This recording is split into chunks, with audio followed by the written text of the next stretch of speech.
ملائکې څه ډول مخلوقات دي؟ ملائکې هغه روحاني مخلوقات دي چې الله تعالی له نوره پیدا کړي دي او د لوړ ځواک او ځانګړو وړتیاو خاوندان دي.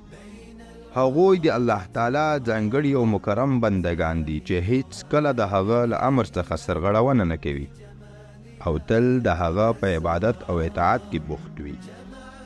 ملائکه نه د نارینه او نه د ښځینه‌و په توګه تصویب شوي، نه خوراک کوي او نه څښاک، نه واده کوي او نه ستړي کیږي. د هغوی شمیر یوازې الله متعال ته معلوم دی. په ملائکو ایمان لرل د ایمان له ارکانو څخه ګڼل کیږي.